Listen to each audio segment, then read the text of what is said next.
Yeah. Let's go. I got a vision I see in my head, a melody buried deep into my soul. They call us crazy, we cutting the edge, unlocking the future and letting it go. This is a calling that's higher, the time we decided our stories are gonna be told. This is where legends are born, we paving the road, a future that favors the bold. Break the rules, break the laws, this is the moment we change it all. Break the rules, break the laws, this is the moment we change it all. Yeah, greatness, yeah, it feels like greatness. Woo! Greatness, yeah, it feels like greatness. Legendary in the making. Reach out and we take it. About to emerge, we on the verge, and it feels like greatness. Something coming, I can feel it. Deep down in my spirit. Revolution, it's a new day. Time to redefine the limits. So vivid, I can see it. So loud, I can hear it. So they calling me a madman, but the future belongs to the fearless. Break the rules, break the laws. This is the moment we change it all.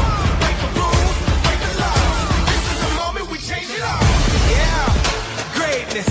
Yeah, it feels like greatness. Woo! Greatness. Yeah, it feels like greatness. Legendary in the making. Reach out and we take it. About to emerge, we on the verge, and it feels like greatness. Greatness. Yeah, it feels like greatness. Woo! Greatness. Yeah, it feels like greatness. Legendary in the making. Reach out and we take it. About to emerge, we on the verge, and it feels like greatness. This is the truth, into the light. Taking our dreams and we bring them to life. This is the truth, into the light. Taking our dreams and we bring them to life. Yeah, greatness. Yeah, it feels like greatness. Woo! Greatness. Yeah, it feels like greatness. Legendary in the making. Reach out and we take it. About to emerge, we on the verge, and it feels like greatness.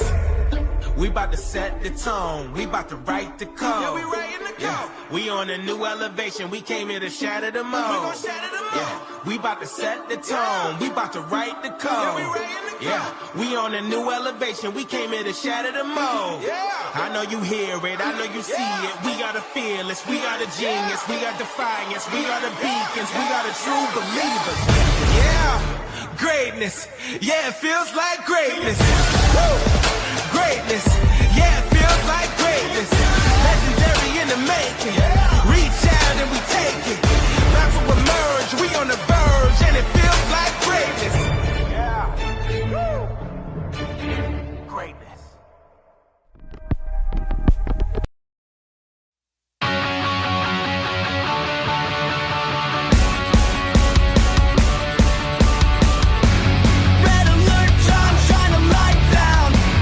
On the front lines of my mind now, biding my time on the high ground.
If you smell what The Rock is cooking.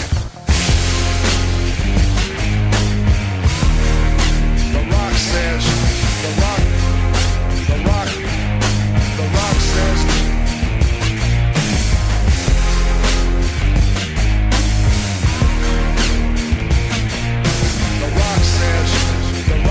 The Rock.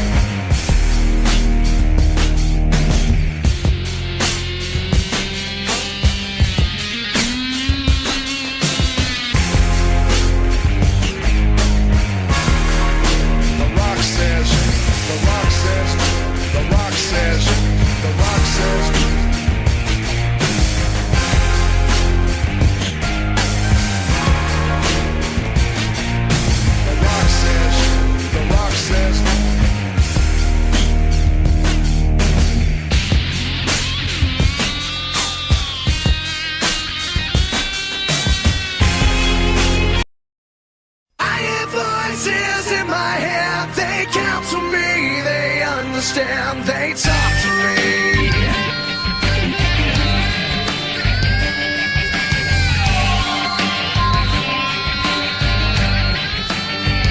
You got your rules and your religion, all designed to keep you safe. But when rules start getting broken, you start questioning your faith. I have a voice that is my savior, hates to love and loves to hate. I have a voice that has the knowledge and the power to your fate. Hello and welcome to the WWE Wrestling Talk Show with Rich Flash and Dan.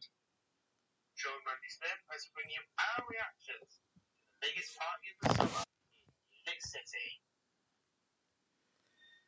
WWE, the biggest party of the summer, aka SummerSlam, took place from the Nissan Stadium in Nashville, Tennessee. In front of 48,449,000 of the WWE Universe in the first pay-per-view under Triple H's control. Now, given the fact that Vince McMahon's man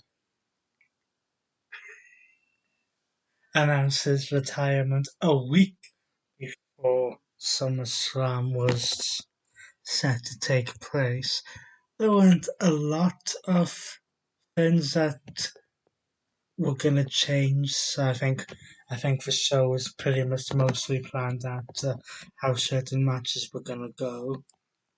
However, there were a few Triple H touches sprinkled into this show. The first of which came after the opening match, which we will get to.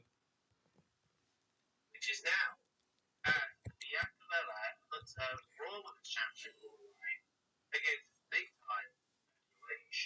Yes, in the combination of a year-long storyline dating all the way back to last year's SummerSlam, when Becky Lynch made her return from maternity leave, popping out the freaking Rollins baby. And beating Bianca Belair with one of your moves. Well, you mean the Becky bottom? Think of it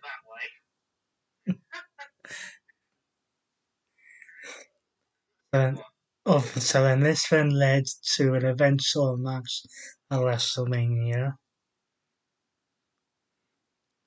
For the past couple of months, they've pulled away from each other. With various other challenges. Before coming back together for this final blow-off match, which lasted around 15 minutes and 10 seconds. A pure, non-stop brutality. But unfortunately, during this match... Well, hold on, we'll get to that.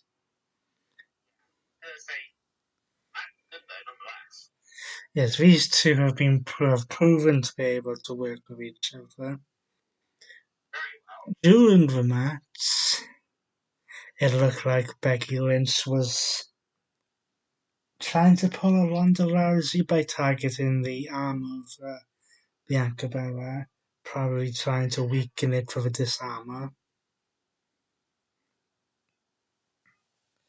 Then, later on in the match, whilst on the outside of the ring,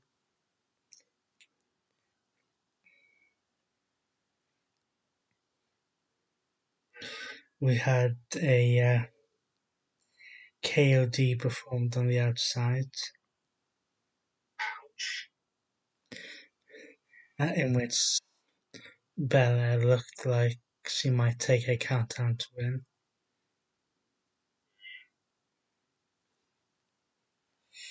Then Becky, of course, managed to break the count.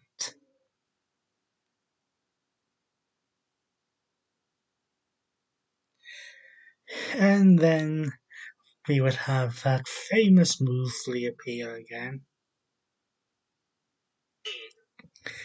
The Manhandle Slam / Rock Bottom, Becky Bottom, Bookend, whatever name you want to give it.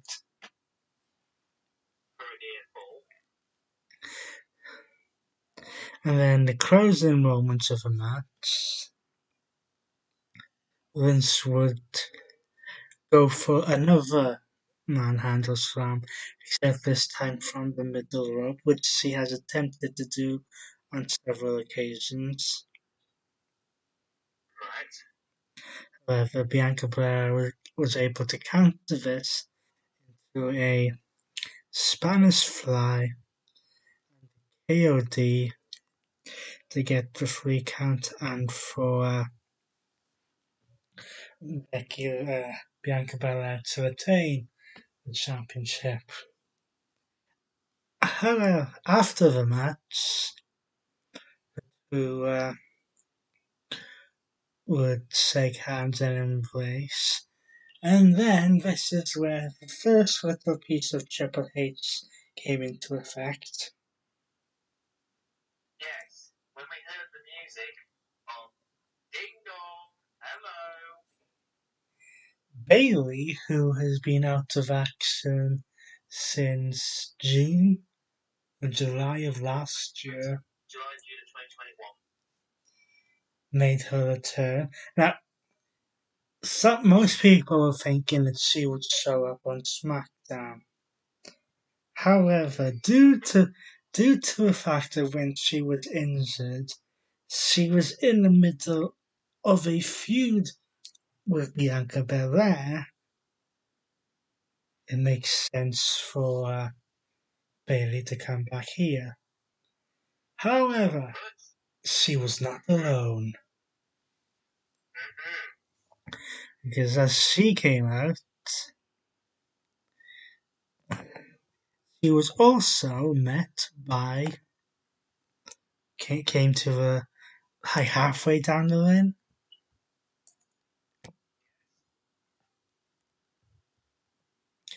and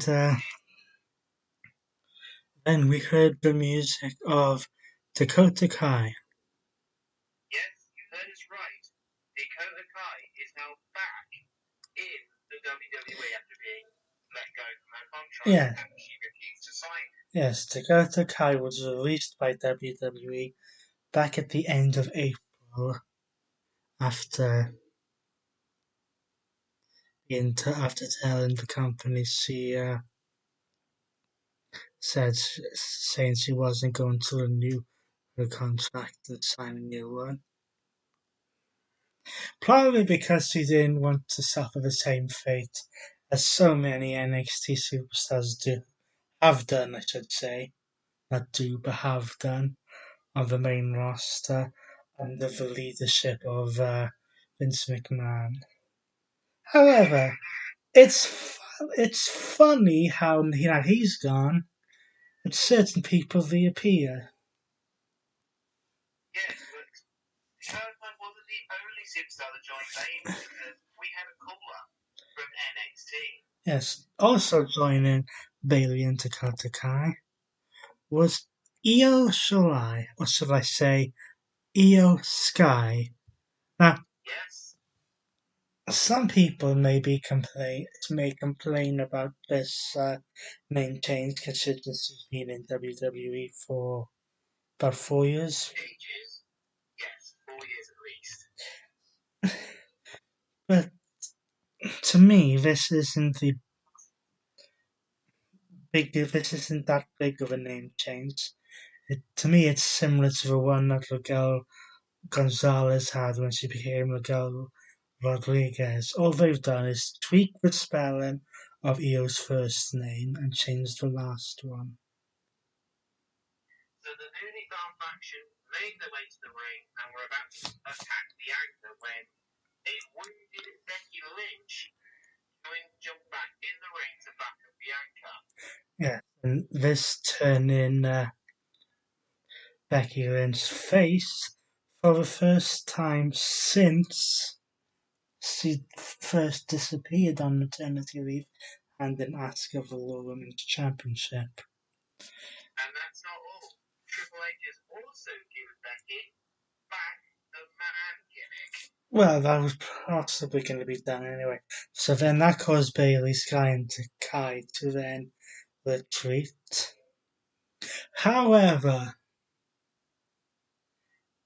not exactly sure when it happened, but during this match, at some point, Becky Lynch would suffer a separated shoulder,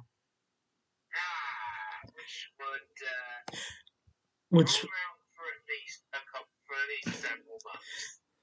and then they would explain on Raw when she was attacked by Bailey, Kai, and Sky. Yes.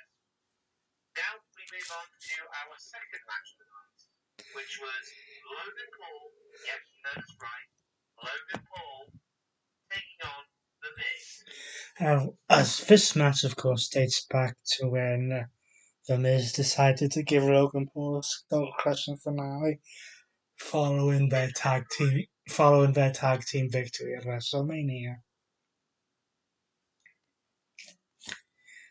And then when it was revealed that Logan Paul had signed a multi-event contract with WWE, we knew this was coming. Yeah, we did. But again, like he did at WrestleMania, despite having a close botch when he made his entrance, when he nearly went flying backwards from leaping up on one of the turnbuckles. Yeah. Logan Paul I wouldn't say surprised, did really well for a not fully trained in-ring performer. Yes, he did. Again, like WrestleMania. So, however, there was one thing which constantly tried to interfere in this match, and that is the Miz's sidekick, aka Ciampa. Ciampa, did you see what happened to John Morrison? No, and also counted interference factor from The Miz's wife, Maurice. Well, Maurice wasn't that inside for all of it, but Ciampa gets involved at some point. Referee catches him. He's ejected. Ciampa gets a steel chair and refuses to leave. But then, out of nowhere, yes, I know it's your stick. I know, yeah, I was about to say. AJ Styles, who has had a ongoing issue of his own with The Miz and Ciampa, Ciampa and effectively gets him outside of out of the equation. Yeah. Then we have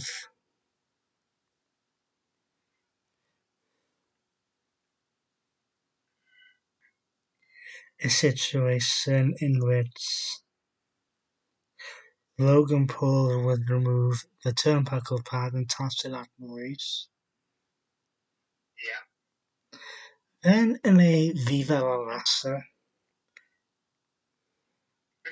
moment, Logan Paul would put the Miz through the announce table with a frog splash. Out of nowhere. And back in the ring, Logan Paul would pull a page from AJ Styles and hit Miz with a phenomenal forearm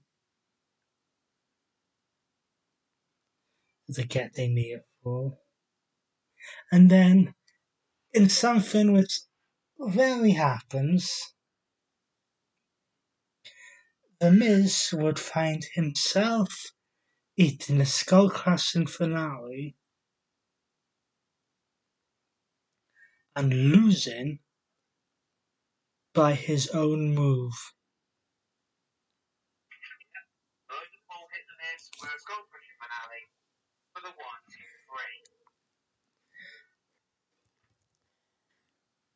2, 3. Next, we went on to the United States Championship match. As Bobby Lashley placed time on the line against Mr. Money in the Bank, Theory. Theory had been mouthing off for the past few weeks, saying that he was going to walk out of SummerSlam as United States Champion and the Undisputed Universal Champion. We'll get on to that in a bit later. Yeah. Theory decided to attack Lashley with a briefcase before the bell even rang.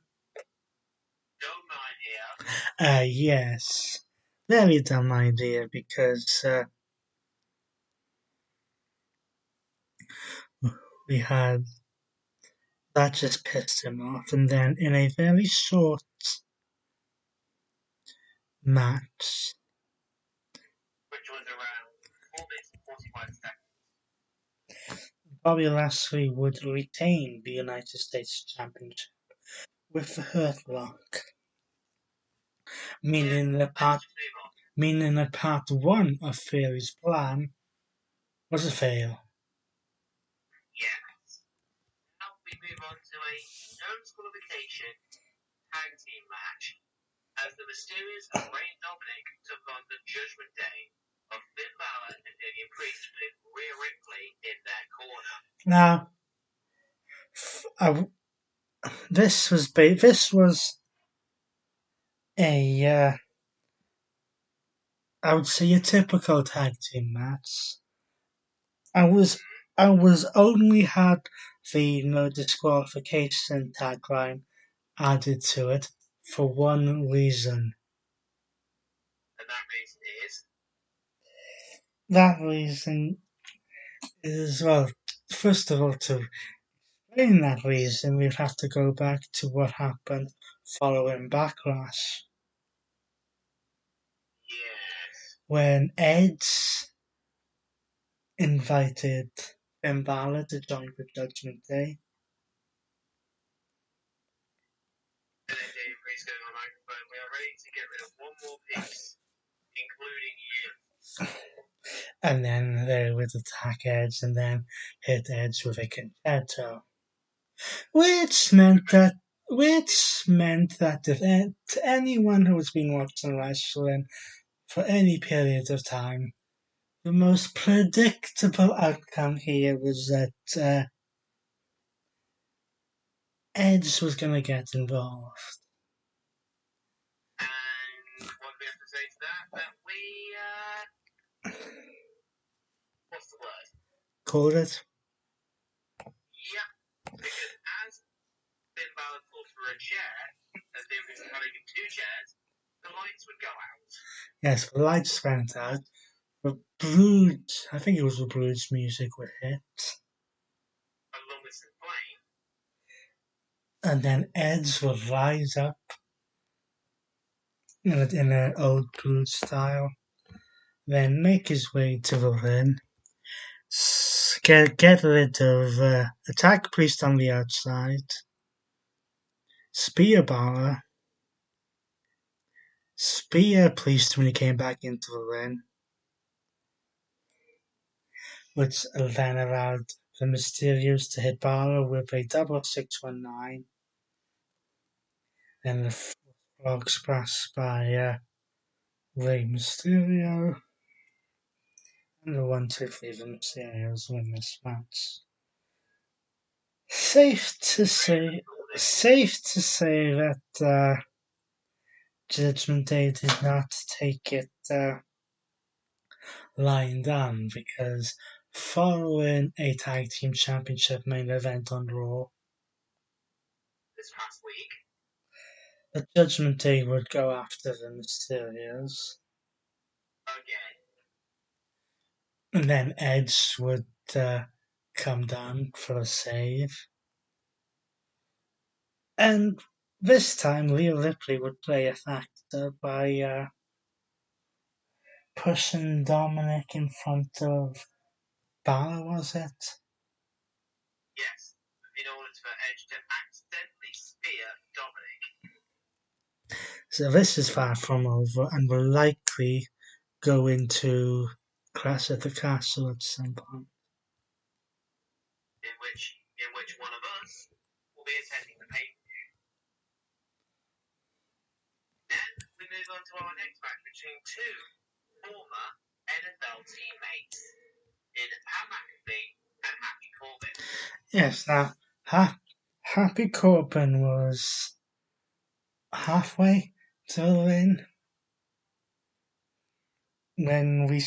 when we heard a chorus of. Do you want to do the honors? Allow me. Farmers Corbin. Which would then play as he made his way all the way to the win. Then McAfee would make his way to the win. And I will say, for this, the commentators were less than biased. Yes, because on one side, cheering on McAfee was Michael Cole, and cheering on Happy Corbin was Corey Graves at Monday Night Raw.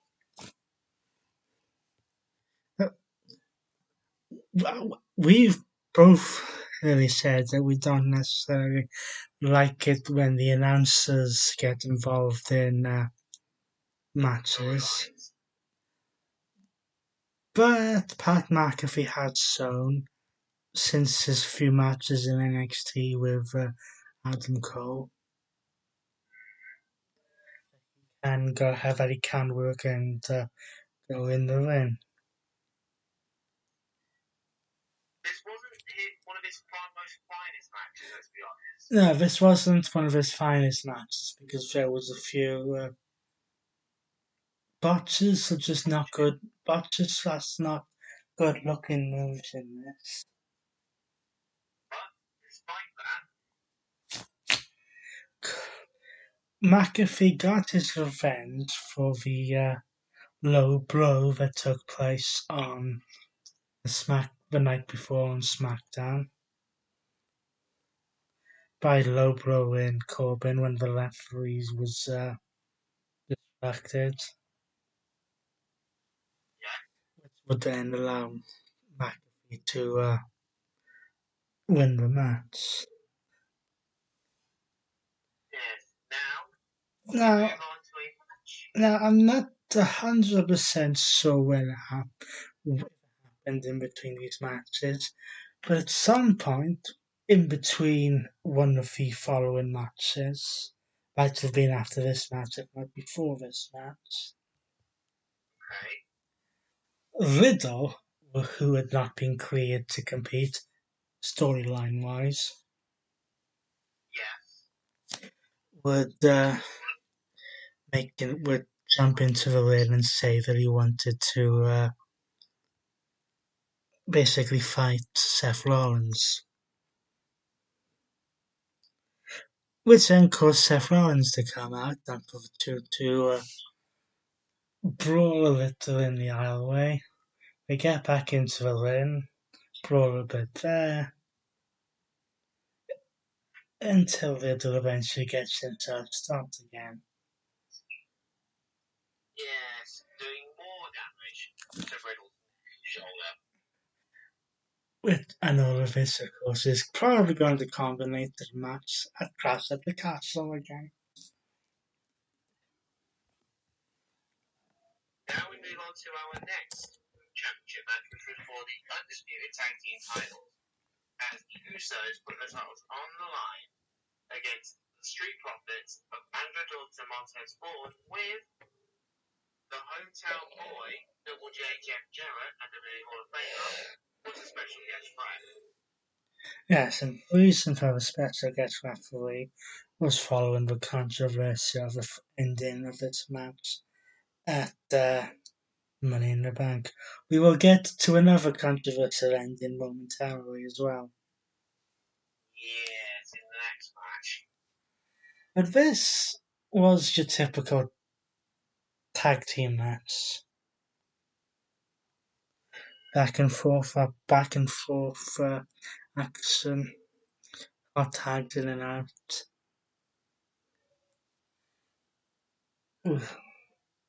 And of course, it ended with things like the super kick into the Uso splash, a kick out. Then we had double teams and from Street Profits, Usos kicked out. Then I believe the Usos got one of the Street Profits. I think it was Montez Ford over the barricade. Yeah. So that they could double team Andrew Dawkins, and Montez Ford would not get back in time to break up the free count. Which means that the Usos have retained the undisputed tag team titles. And just like Roman Reigns is closing in on a 2-year reign as champion, the Usos have now been tag team champions, or at least the SmackDown tag team champions, for a year. Now we move on to our next match, which had a controversial finish as Liv Morgan defended her SmackDown Women's Championship against the baddest woman on the planet, Ronda Rousey. Yes, this whole thing, of course, started when Liv Morgan cashed in Money in the Bank at Money in the Bank. So this whole thing starts. Ronda Rousey goes after Liv Morgan's arm. Then we have moment after moment after moment when Rousey locks in the armbar, only for Liv Morgan to roll out of it, grab the ropes, roll out of it, get the ropes several times. Then on the final occasion, Ronda Rousey gets Liv Morgan into the armbar,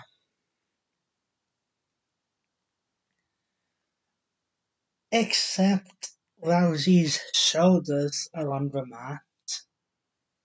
The referee starts counting. The referee counts 1, 2, and before the referee's hand comes down for 3, Liv Morgan taps out. But by that point, the referee counted 3, unaware that Liv had tapped out. It's like it was like 1, 2, tap out 3. Ronda Rousey, let's go. But because the referee counted 3, Liv Morgan retained the championship. Now, there was a bit of confusion with the commentary team. They showed the replay. You could quite clearly see that Liv Morgan tapped out before the 3 count was actually counted. So, an extremely pissed off Ronda Rousey then attacks Liv Morgan and the referee. Yes, earning her a storyline mention. And fine, and going heel for the first time since WrestleMania. well, I think it was like late 2018. She went heel early 2019. First one. Yes. Now we head on to our bonkers main event. Yes. I'm not exactly sure what to say about this. So, Roman Reigns. yeah, the head of the table, Roman Reigns, ends the undisputed WWE Universal Champion against the Beast Incarnate, Brock Lesnar. Oh, Jesus. In a last man standing match. So Roman comes to the ring in his arrogant style as he does. As always. Lesnar's music plays. He comes out, doesn't fully make his way down to the ring,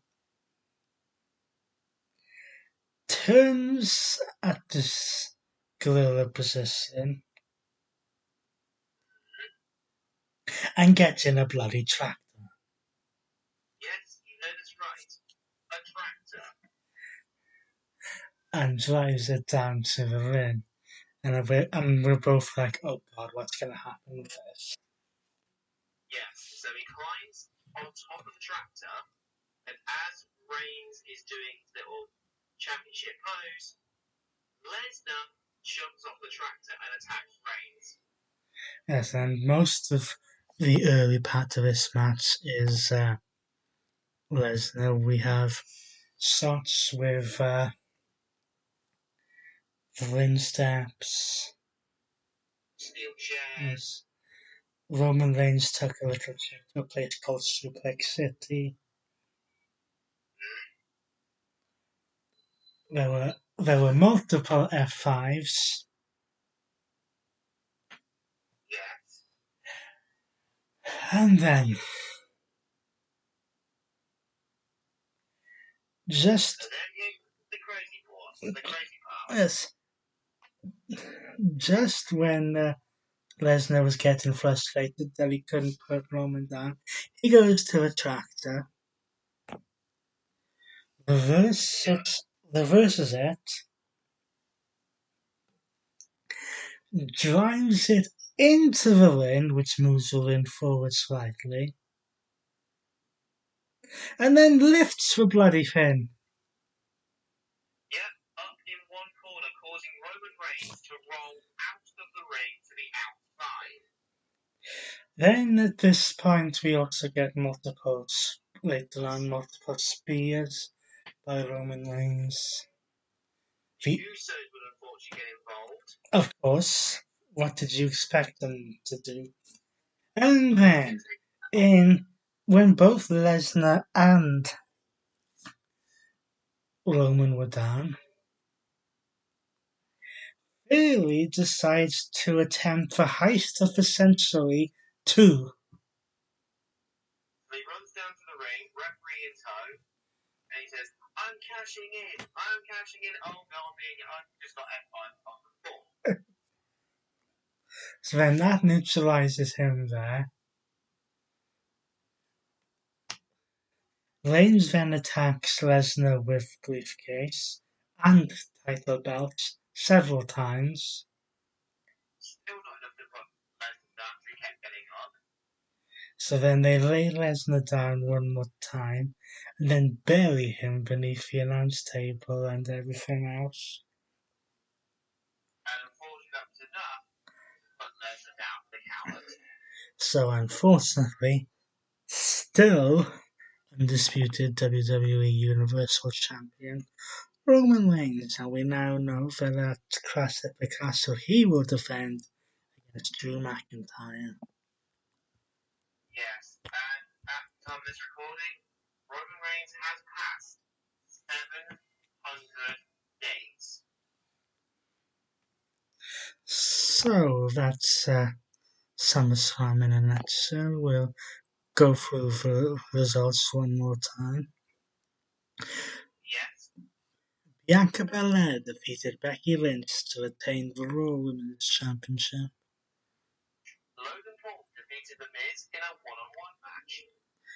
Bobby Lashley defeated Theory to retain the United States Championship. The Mysterios of Rhea and Dominic defeated the Judgment Day of Finn Balor and Damian Priest. Pat McAfee defeated Happy Corbin. The Usos retained their undisputed WWE Tag Team titles against the Street Profits with Jeff Jarrett as special guest referee. Liv Morgan defeated Ronda Rousey on a technicality to retain the SmackDown Women's Championship. And your Tribal Chief, Roman Reigns, defeated Brock Lesnar in a last man standing match to retain the undisputed WWE Universal title and become 700 days long in his title reign. WWE's next premium live event comes at us 4 weeks on Saturday, September 3rd, the birthday of yours truly, when they return to the United Kingdom for a staging show of Clash of the Castle. Place in Cardiff, Wales at the Principality Stadium. So until then, he's been Sean Randy Smith, and he's been Lisa Jones, and we shall see you next time for Clash at the Castle.